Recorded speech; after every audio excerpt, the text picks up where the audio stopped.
everyone, and welcome to the lineup. Today is March the 14th, 2024. I'm Barry Stagner, and just thanks to all who prayed for us as we traveled over the past weekend. Had the great privilege of speaking at Community Bible Church in beautiful Beaufort, South Carolina, and just had a great time. Wonderful church and staff, and just really enjoyed our time. Had an extra day.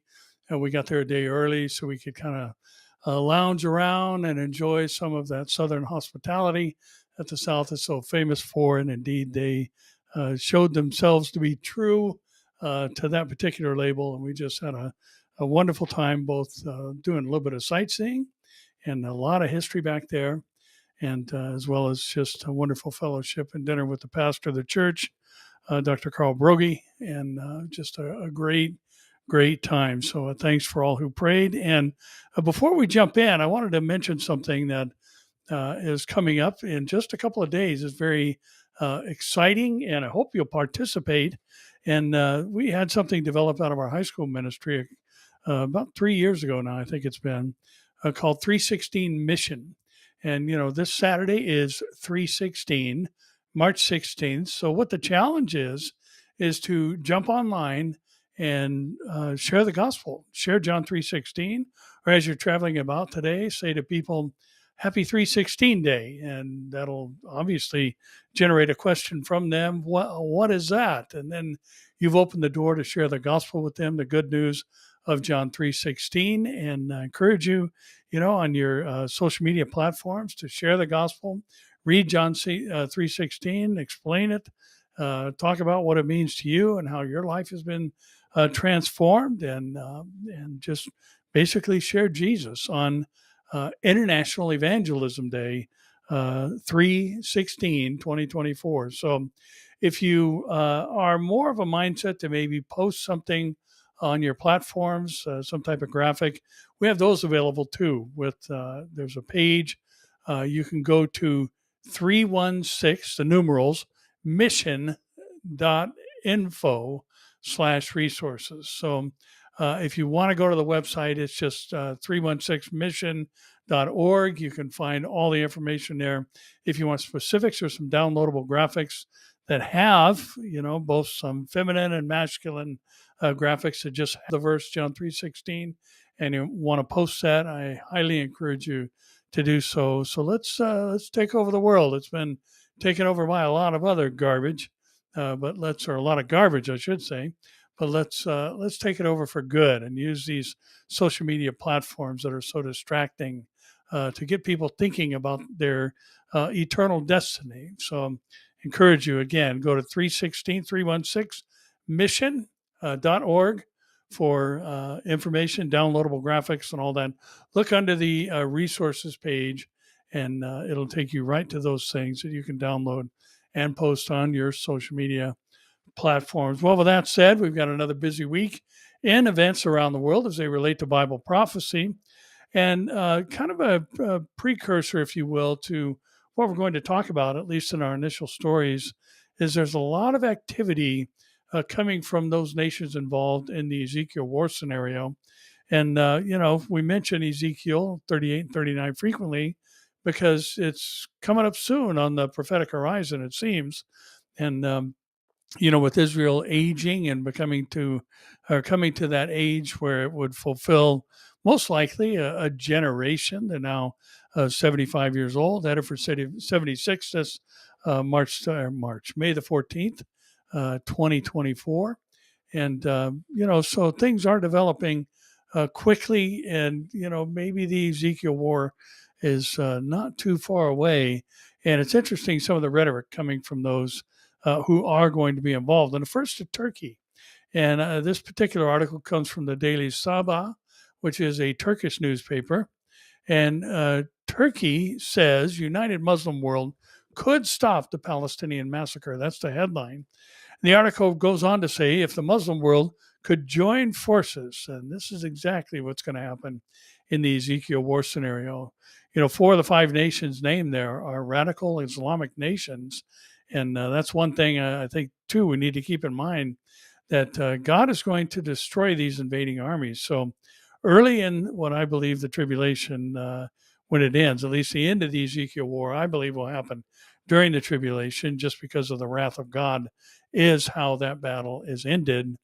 And the large majority of radical Islam is going to be destroyed at that moment, which I think it's possible will open the door for the Antichrist to come up with a plan that allows for the rebuilding of a temple on the Temple Mount to appease the Jews and their God, who wiped out the armies in a rather significant way. That takes 7 months to bury the dead, and 7 years the weapons will be burned um, as an end result of this battle.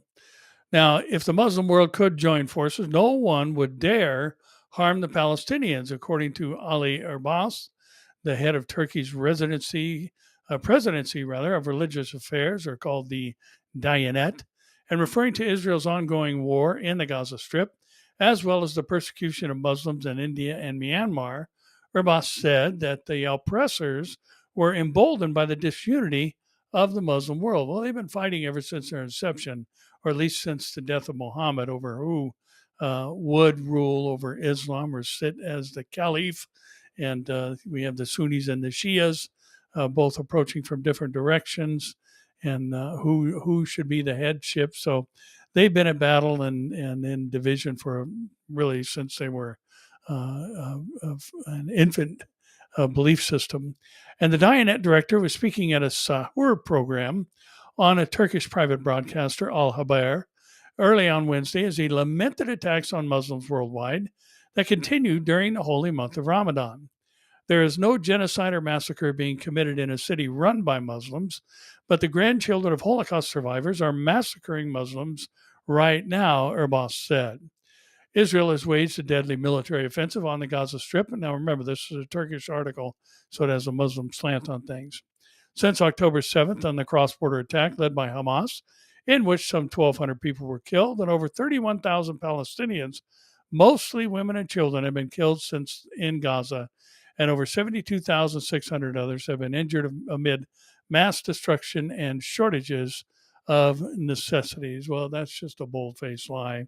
Mostly women and children. There have been over 10,000 of the Hamas members who have been killed.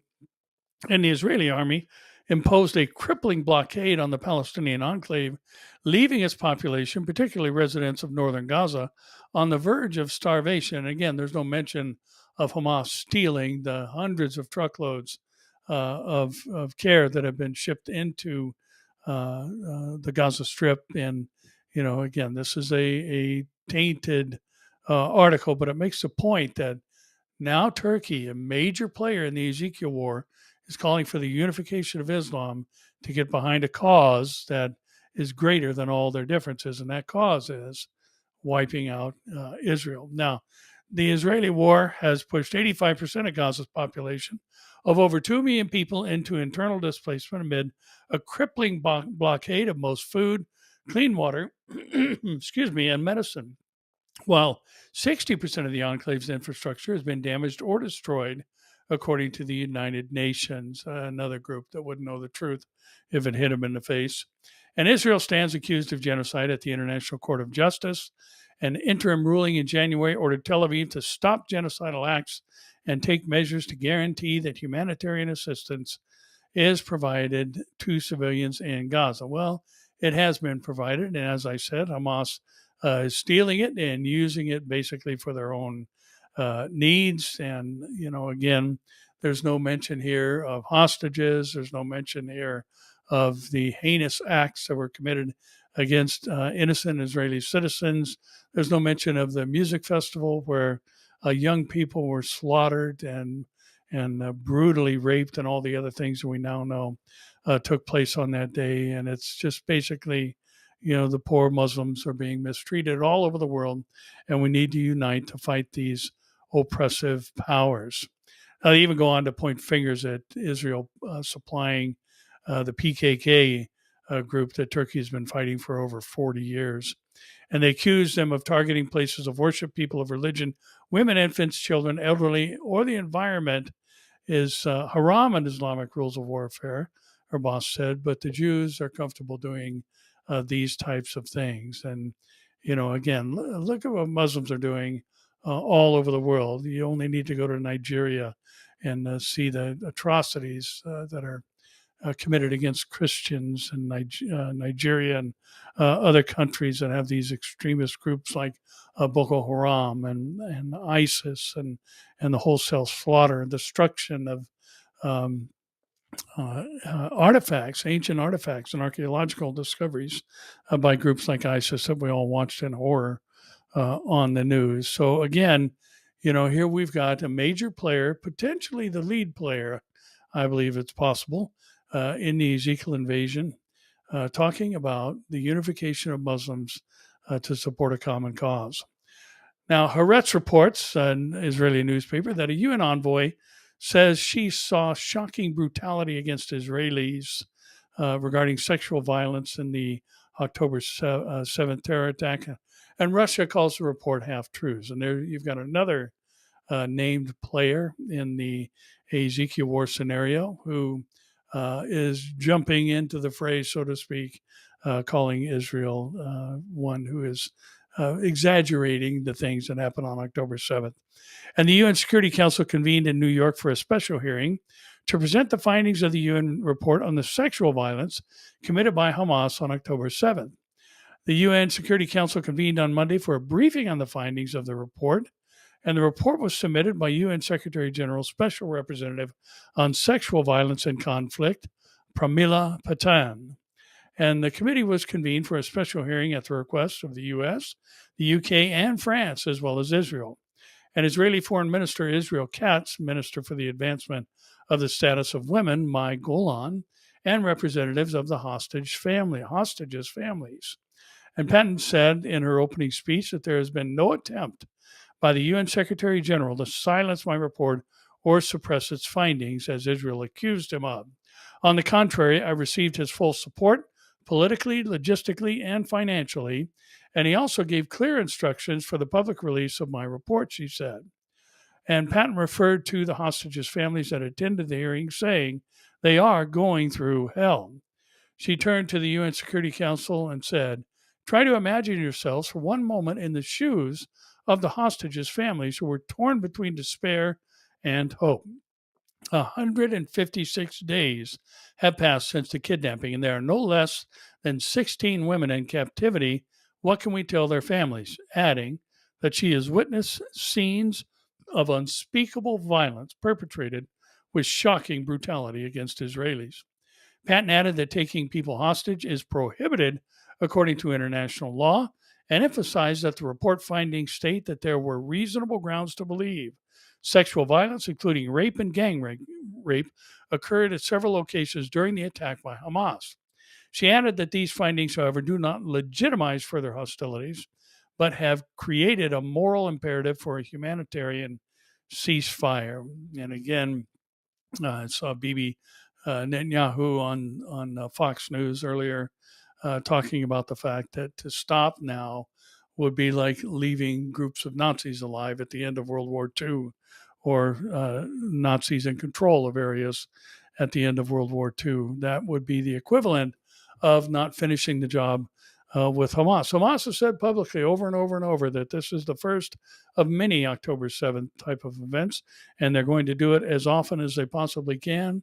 And that's not just rhetoric. That's not just saber rattling. That's a bold-faced threat that now has proof behind it of their intentions. And yet, so many say, well, we need to have a humanitarian ceasefire in order to, preserve all the things that they're so concerned about. And listen, God takes no pleasure in the death of the wicked. That scripture tells us that very clearly. And, here again, the Jews are doing everything they can to make sure that civilian lives are not lost. And they recognize the fact that Hamas has held the Palestinian people captive. And they've been living basically, as has been said, in an outdoor prison. But, here we have, again, proof of the atrocities by the UN, which, if you think about just last year, they had 14 resolutions against Israel, none against Iran, none against China, none against these violators of human rights around the world. But 14 against Israel. And this was before October 7th. So, just again, to hear them say, well, we recognize the atrocities that were committed is a bit unique and unusual. And of course, they have to filter that with, but, it doesn't justify the response that Israel has taken. That was the implied statement. The Jewish News Syndicate reports that Israeli drone strike killed a top Hamas terrorist in Lebanon. A senior member of Hamas, and again, this tells us about the connection and what Turkey is hoping for already is established between some groups who are extremists within the Islamic faith community.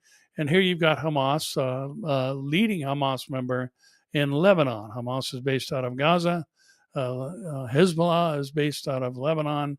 And the two obviously have the common goal of the destruction of Israel. And on Wednesday, an Israeli drone strike, as I said, according to the Israeli Defense Forces, took out a terrorist named Hadi Ali Mustafa, who the IDF said had advanced attacks against Israel and Jewish targets around the world. Mustafa was killed while traveling in the area of Tyre, a city on the Mediterranean southern coast of Lebanon, and the military published footage of the strike. The Lebanese government's national news agency reported that in addition to a Palestinian martyr, a Syrian national passing by Mustafa's vehicle on a motorcycle was also killed and 2 others were wounded. In a statement, the IDF described Mustafa as a significant operative in Hamas department responsible for its international terrorist activities. In his position, Hadi directed terrorist cells and activities in the field and advanced terror attacks against Israeli and Jewish targets in various countries around the world.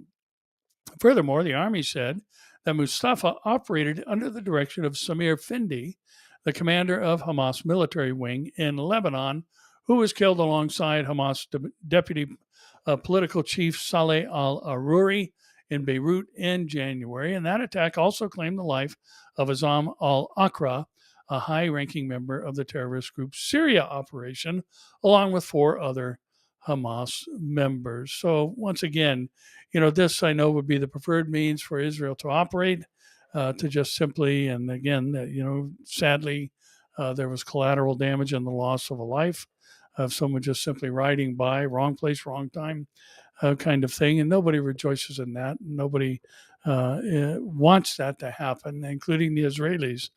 But, again, here you've got, this massive effort to destroy the Jews and drive them from their national homeland, which God gave to them. And, we have to remember that everything the Bible said is going to come to pass. So we know the outcome of all this. Israel is not, according to Amos 9:15, going to be uprooted from the land. They will not be pushed out. Jerusalem remains the eternal capital of the Jewish people, or the Israelites, I should say. And, just watching all this international pressure, some of the things that are coming, including our next article from the U.S., these pressures from the U.S., this is God's plan that's unfolding, and it's going to unfold exactly as written. Now, we may not know all the specifics, details, and timings, but rest assured, what the Lord said would happen or won't happen, will happen or won't happen. And there's no way to change that. And I have to say, I'm glad our God is the authority over all creation. He raises up kings and sets them down. He calls nations to be a punisher of another nation, and then he punishes them for their punishment of his chosen people, as we see with the Babylonians and other nations that oppressed Israel. And the Lord said those who would divide the city, or those who would seek to gather against Jerusalem, he is going to cut them into pieces. And we see that the prime example of that being the Ezekiel War. He is going to eliminate 5/6 of those invading armies. And as we said, it will take 7 months to bury the dead. That's a massive number of casualties. Now, the Jewish News Syndicate sadly reports that an Israeli official stated that Biden is seeking to oust Netanyahu. A Quote, very senior Israeli official on Tuesday slammed a U.S. intelligence report that claimed Prime Minister Benjamin Netanyahu's government may be in jeopardy amid ongoing criticism by the Biden administration over Jerusalem's prosecution of the war against Hamas. Those who elect the Prime Minister of Israel are the citizens of Israel and no one else, according to a statement issued to the media on behalf of the official. Israel is not a protectorate of the U.S., but rather an independent and democratic country whose citizens are the ones who elect the government. We expect our friends to act to overthrow the terror regime of Hamas and not the elected government in Israel, added the official. The statement followed Monday's publication of the 2024 annual threat assessment of the U.S. intelligence community, which outlined Washington's expectation that large demonstrations will force Netanyahu's resignation and bring about the replacement of his right-wing government with a more moderate coalition. Distrust of Netanyahu's ability to rule has deepened and broadened across the public from its already high levels before the war, and we expect large protests demanding his resignation and new elections. A different, more modern government is a possibility, the U.S. report says. The intelligence agencies noted that the longtime Israeli leader has publicly stated his opposition to post-war diplomacy with the Palestinian Authority toward territorial compromise. And in recent months, the Biden administration has been pushing for the PA to return to power in Gaza as a first step towards a Palestinian state. Let me repeat what I said a moment ago. There will be no Palestinian state. Israel is going to remain in control of the whole of Jerusalem. There will be some things that happen during the tribulation, as Zechariah 12-14 records, but prior to that, God is going to make sure that Israel remains Israel and all of Israel remains in its hands.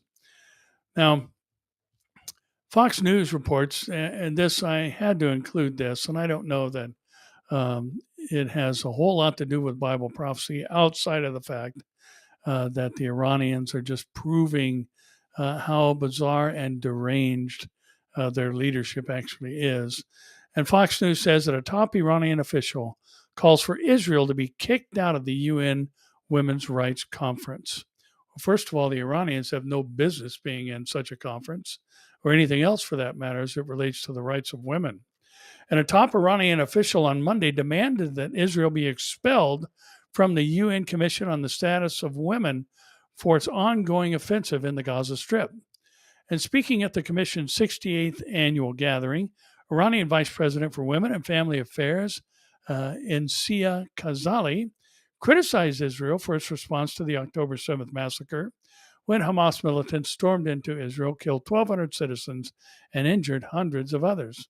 Khazali cited figures from Gaza's Hamas-run health ministry that Israel has killed more than 30,000 people since October 7th, and she alleged that Israel's actions constitute a genocide. And again, I hope you picked up on the Hamas-run health ministry is reporting those particular statistics.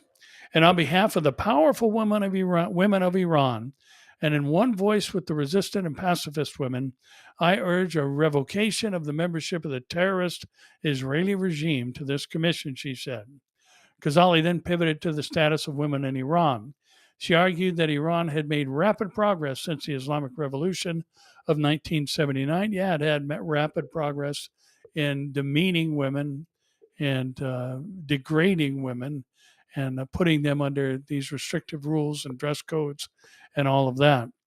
When the decades-long monarchy of Shah Mohammad Reza Pahlavi was overthrown, leading to the formation of the Islamic Republic of Iran. Among the changes implemented were mandating that women wear the hijab in public. As evidence of this progress, Khazali referenced low infant mortality rates, free healthcare, and the growth of gender justice. Her comments come from the country, or after the country faced international criticism for its brutal crackdown on protests that ignited in response to the death of Masha Amini in September of 2022, a 22-year-old girl arrested for failing to comply with Iran's law requiring women to cover their hair, and she died while in the custody of the country's morality police. Oh yeah, they're very forward thinking. They made a lot of progress And here they are calling for the one country where women can dress like they want in the Middle East, where you can wear a hijab if you're a Muslim or not wear one if you're a Muslim. You can be a Christian, you can be a Jew, you can be whatever it is that you feel are your convictions in Israel. And the women there can dress in a Western style or a Middle Eastern style or any particular style that they so choose, as we see represented by Jews returning to their national homeland from all over the world. Many of them carry with them and continue to wear their traditional dress from their own native countries as they return to the land of their fathers. So, again, what a ridiculous thing for the country who brutally mistreats women and degrades women. And, the whole thing within this idea that women need to be covered, it's so men don't lust after them. Well, how about this? Men, don't lust after them, no matter what they're wearing. Be a gentleman, be a real man, and make sure that you are doing what you ought to be doing as far as where you are looking, especially if you're a married man. And just, again, just so bizarre to see, them throw this out there to the UN that the terrorist group, the Israelis, needs to be kicked off of this commission. I don't know. I just thought we need to talk about that because it's just beyond ridiculous, just like the rest of the world that we live in today. The Gateway Pundit gives a rather chilling story where the headline reads, Putin warns nukes will be used if Russia's independence or sovereignty is threatened. And Russian President Vladimir Putin gave an exclusive interview to Dmitry Kiselev, director of general media group Rossiya Segodnaya, that is causing widespread concern on the MSM. Putin warned that yet again, the West warned yet again the West that Russia was technically ready for nuclear war. He also stated that if the U.S. sent troops to Ukraine, it would mark a significant escalation of the conflict. Well, there has been the acknowledgement that there are NATO troops in Ukraine, which I'm sure is much to the ire of Vladimir Putin. But the Russian president also stated that the nuclear war scenario was not rushing up, and he never saw any need for the use of nuclear weapons in Ukraine. From a military technical point of view, we are, of course, ready. Putin, 71, told Rossiya One Television and the news agency RIA in response to a question whether the country was really ready for a nuclear war. The U.S. understands that if it deployed American troops to Ukraine, Russia would treat it as an intervention. In the U.S., there are enough specialists in the field of Russian-American relations and in the field of strategic restraint, said Putin, the ultimate decision maker in the world's biggest nuclear power. Therefore, I don't think that here everything is rushing to it, nuclear confrontation that is, but we are ready for this. And public nuclear warnings to the U.S. have been constant in this war, and Putin reiterated that the use of nuclear weapons was spelled out in the Kremlin's nuclear doctrine, which sets out the conditions under which it would use such a weapon. Broadly, a response to an attack using nuclear or other weapons of mass destruction or the use of conventional weapons against Russia when the very existence of the state is put under threat. Weapons exist in order to use them, Putin said.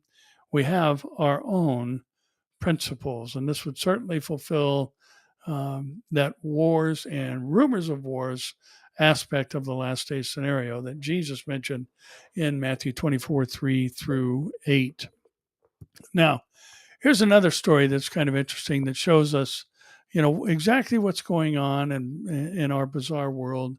And there is an eclipse coming up in April, a total eclipse, a solar eclipse, that is, where it's going to go dark in the daytime. And WLTV in 5 in Cincinnati reports that the Ohio governor had signed an executive order ahead of the total solar eclipse. A total solar eclipse will bring a once-in-a-lifetime event to Ohio next month, and Governor Mike DeWine signed an executive order to ensure that the state is prepared for the celestial event. The safety and well being of Ohioans is always at the forefront of everything we do. DeWine said in a statement, "Now, we've been preparing for the April 8th solar eclipse for several years to ensure this once in a lifetime event can be safe and memorable for all. The executive order's purpose is to direct all state departments to be prepared for residents and visitors during and after the eclipse by increasing staffing and coming up with plans ahead of time. The Ohio Emergency Management Agency is urging those traveling into town to be prepared, stopping ahead of time to fill up the fuel tank and bringing snacks and chargers in case of emergencies," and the Ohio Department of Transportation said. It will be treating the solar eclipse like a major travel holiday by restricting road work and reducing the size of active work zones as much as possible. And Ohio State Highway Patrol will be adding visibility ahead of the event to help drivers leading up to the eclipse. Now, again, I think we're all quite aware that sensationalism is the order of the day. And, we've got so much of the language that's coming out of different media outlets just meant to, they call it clickbait, just get you to read the article, click on the link or whatever it is. We've got jet streams aren't jet streams anymore. Now they're atmospheric rivers, and got a lot more ominousness behind that label, and just all these other things. And the thing that got me about this article is, what happens during a total solar eclipse? It gets dark. Does it ever get dark at any other time of day? It happens once a day and lasts for a long time. And so now this is like an emergency preparedness type of thing because it's going to be dark for a few minutes. Now, granted, it's going to be dark during the day for a few minutes, but I think we already have in place everything we need for when it gets dark. So again, just as controlling the masses by fear and, intimidation of presence. And I'm not saying this is what Ohio is doing, but it just smacks of all of the things we've been going through, and just the efforts to control the narrative. It's going to go dark, but you can trust the government. We've got this well in hand, and it's just, I think, kind of a grooming type of thing, if you will, that we are experiencing, and very, very strange to have this plan in place because it's going to be dark. Christian Headline says Biden pledges to restore Roe as the law of the land. Speaking of Roe v. Wade, obviously. Now, let me just say something about this before we read the article. It's just beyond bizarre that this has kicked up so much dust, because actually Roe v. Wade being under federal domain was a violation of the Constitution. The states have more power than the federal government, and the Constitution states that matters such as this are to be determined on a state-by-state basis. So, the Supreme Court didn't overturn Roe v. Wade as it's often presented. What the Supreme Court did was actually obey the Constitution. And so, Biden pledges to violate the Constitution, as he has in many other ways. And Joe Biden pledged during his State of the Union speech on Thursday to stand for legalized abortion, as he asked Americans to send him a Democrat-controlled Congress that would restore the rights guaranteed under Roe v. Wade nationwide. Biden also addressed the border crisis, health care, and the wars in Ukraine and Gaza during his speech that spanned about 65 minutes and drew a partisan response. Although he didn't mention his likely GOP opponent, Donald Trump, by name, Biden used the phrase "my predecessor" more than a dozen times. Abortion was a major theme, spanning 4 minutes on a subject in most State of the Union speeches from presidents of both parties. Usually only gets a passing mention. Biden and his allies believe it can be a winning issue this fall in light of the Supreme Court's decision overturning Roe that sent the cultural battle over abortion back to the states. Well, that's because that's where it belongs. With justices sitting on the first two rows, Biden labeled the pro-life strategy an assault on freedom. What about the freedom of these children? The freedom to be born and grow up and enjoy life and have a career and get married and all these other things. And the mentality of these people is just beyond understanding. I this is one of those things that I, I believe without question that Satan is having a field day in the minds and hearts of the masses who are not filled with the Holy Spirit.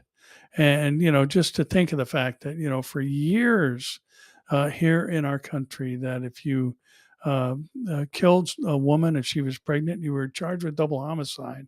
Same if there was a car accident and you killed a pregnant woman, you were charged with manslaughter twice, or whatever the criminal declaration would be against the person. It was times two because there was a living human being inside. And we have laws with huge fines for breaking or even touching an eagle egg or other protected species, and yet a human life is of such little value that the president of the United States vows to fight, if elected, to reinstate just any woman's right to take the life of her unborn child.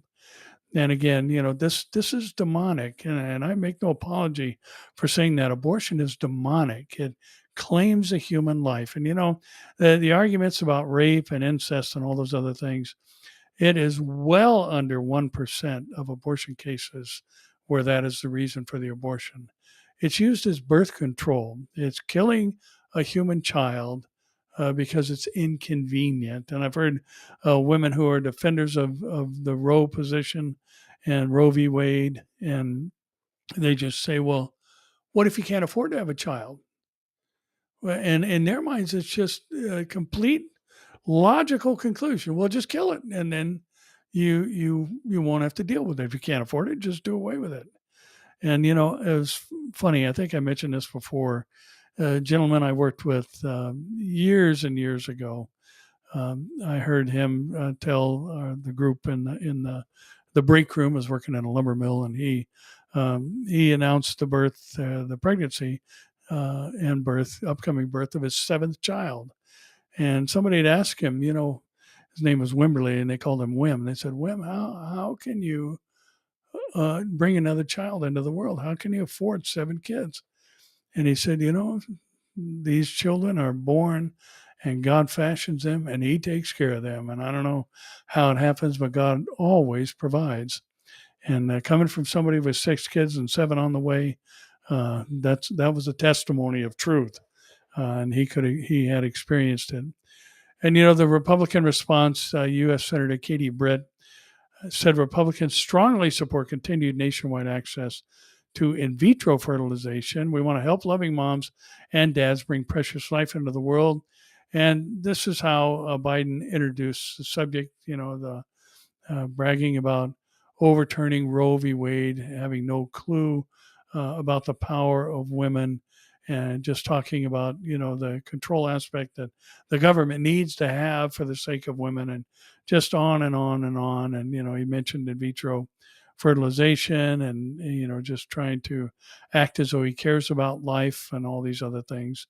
Then Lila Rose, the founder of the pro-life organization Live Action, said Biden got the facts wrong on abortion and on a woman who aborted her child and brags about it.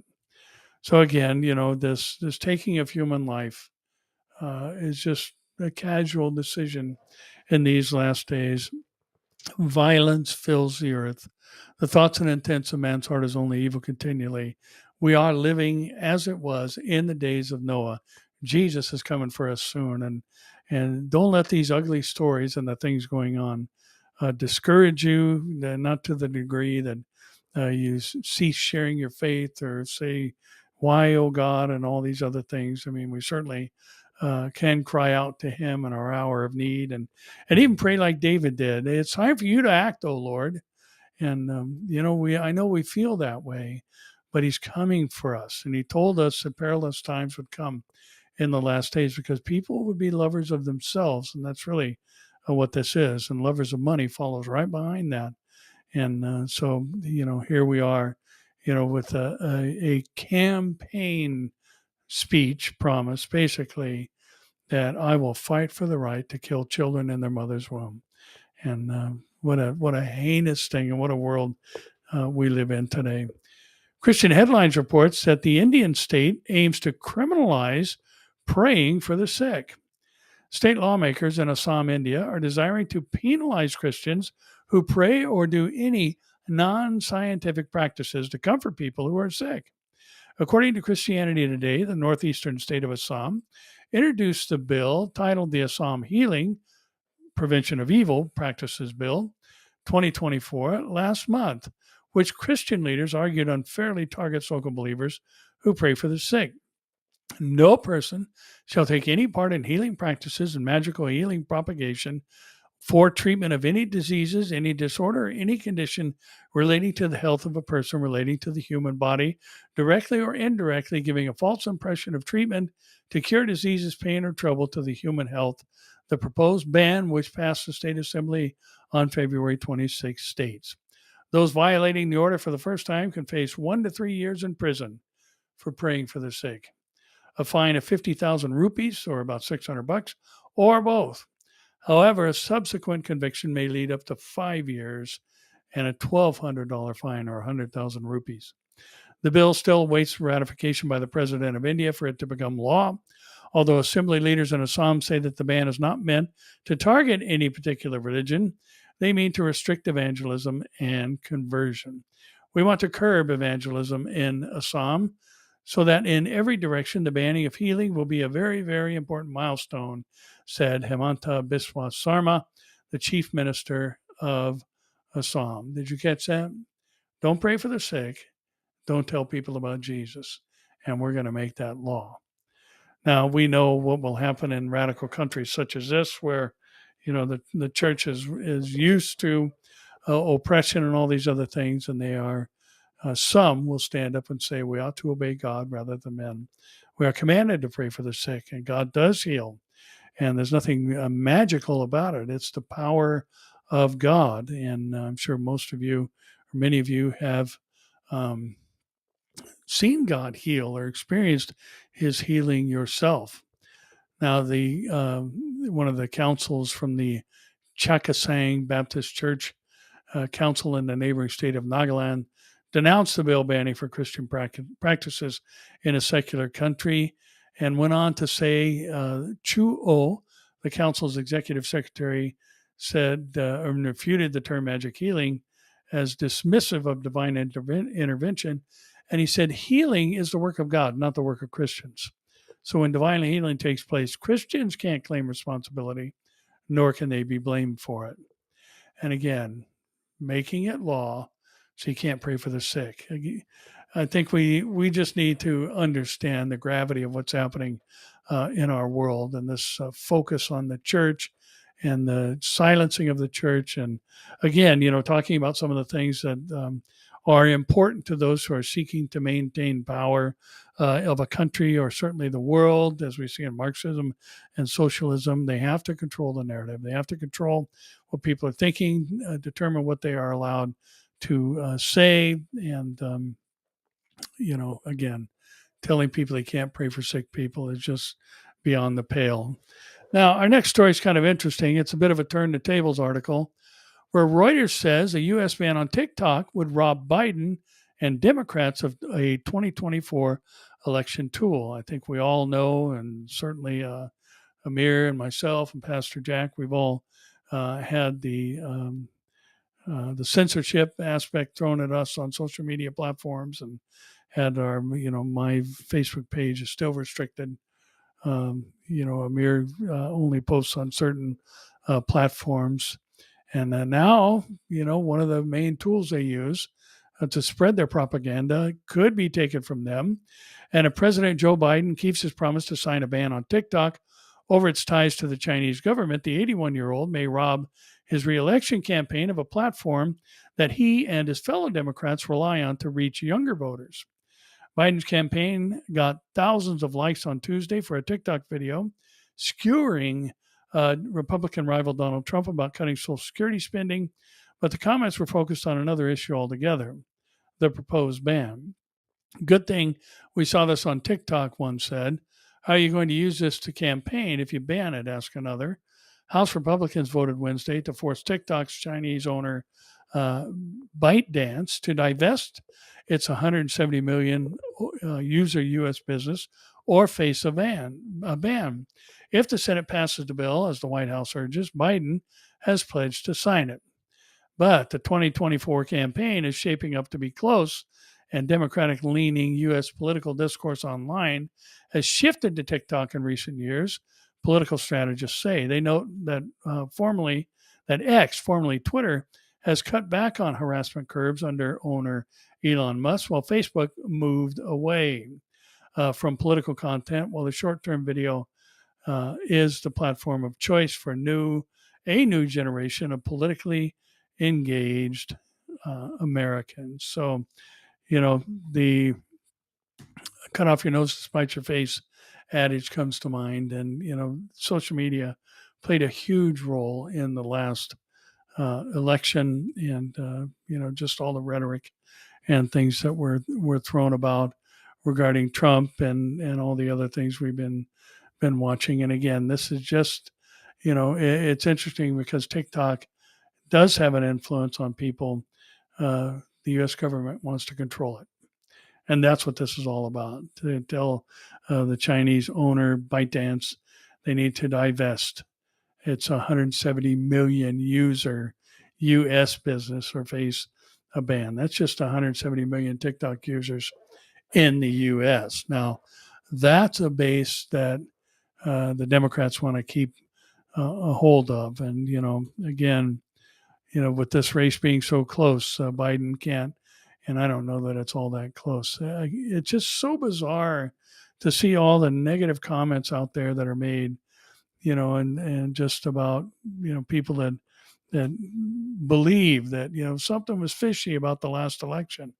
And you see a Biden rally and there's 200 people there, and you see a Trump rally and there's tens of thousands of people there, and yet, Trump got slaughtered in the poll, or not the polls, but in the election itself. It just at the voting booth. That's what I was trying to come up with. Sorry, but again, the way our world is running today, there's no question that the God of this world is in control of more and more people. And, we have to remember that part of the likening unto Noah's day is that the righteous in comparison to the unrighteous are relatively few. Now, Jesus saying it would be as it was in the days of Noah doesn't mean there's only going to be 8 people taken in the rapture. Thank the Lord for that. But the contrast between a world filled with violence, thoughts and intents only evil continually, corrupt before God, and all that is going to be pretty incredibly large. And that's exactly what we're seeing. And so, I think, again, the conclusion we have to draw is that Jesus is coming. And he promised that he is coming. We were told by the Holy Spirit that there's perilous times that will be part of the last days scenario. People won't put up a sound doctrine in the church, but they'll heap up for themselves teachers who will itch their ears and want to hear things about being healthy, wealthy, and wise, and all these other things that you may or may not necessarily be that. I mean, God is not anti-wealth, but I don't think that he's promised us in this life that every believer is going to have great riches if they have enough faith. That's not what faith is all about. Faith is trusting in proven truth. Faith is acting on the written word of God. And again, just a crazy time. Well, again, don't forget 316 this Saturday, 316 day. Tell people about Jesus. Say to somebody as you're out and about, happy 316 day. If you happen to live in SoCal, we're going to have a multiple teams down at the Huntington Beach Pier, and which our teams go out there regularly, sharing the gospel out there. Go to 316mission.org, 316, the numerals, the word mission, .org, and you'll find under the resources button, you'll find downloadable graphics if you just want to post on social media, just a graphic that has John 3:16. And, we can all do something. I mean, not everybody's a street evangelist. I recognize that. Not everybody just, can walk up to somebody and start sharing the gospel. Now, we are all called to, and we all need to walk through the open doors that God opens, and He does open them. And maybe that open door for you looks like a graphic designed by our graphic designers that you can put up. And again, one thing, let me just say this. When this first got going, one of the things that we made sure of is that this is not a Calvary Central OC promotional effort. There's nothing on any of our graphics or any of the apparel that you can find there that says 316 Mission on it. We've got hoodies and hats and T-shirts and QR code cards and all these other things. Not one word about our church, because it's not about us. It's about Jesus. And so don't worry about that. You won't be promoting this church or any other for that matter. And just do whatever you want. Make your own graphic, but tell somebody about Jesus this coming Saturday, because it is 316 Day. Well, again, hey, thanks for the prayers. We had the most horrible travel getting home. Unbelievable delays. Our first delay made us miss our connecting flight. We're flying from Savannah, Georgia to Dallas. And we had an hour layover, and our plane was an hour late. And we got to the gate. The plane was still there, and they wouldn't let us on because they'd closed the door. But they put our bags on the plane. So our bags made it on time. And then the flight they put us on later in the evening was 3 hours delayed. So our day, we left for the airport at 8 a.m. California time, and we got home at 12:30 a.m. California time. So it was a long day, and that includes the drive to the airport and all that. But we're just glad to be home. And thanks for the prayers. And hey, you can throw up a prayer for me tomorrow night. I've been asked by Ventura Jubilee Fellowship to come speak to their church leaders on the issue of leadership tomorrow night. So I will be in Ventura Friday evening and speaking to the leaders of this church. And so I count that a privilege. So I would appreciate your prayers for that. And then I will be back in the pulpit on Sunday at Calvary Central OC.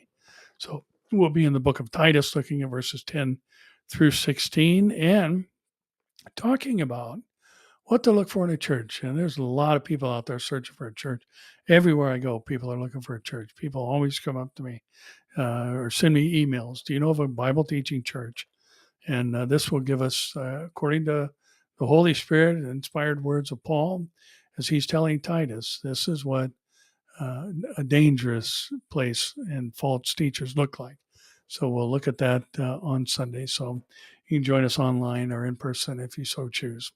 Well, that's it for this week, and pray that your week is blessed. 316 Day this Saturday. We all know it. Even the world has heard about it. We've seen it on hats and other things at sporting events for years and years and years. So let's get out there and tell people what it means. 316. For God so loved the world that He gave His only begotten Son, that whoever believes in Him would not perish, but have everlasting life. Well, that's it for this week. And again, thanks for joining us. And we'll see you here, there, or in the air. God bless.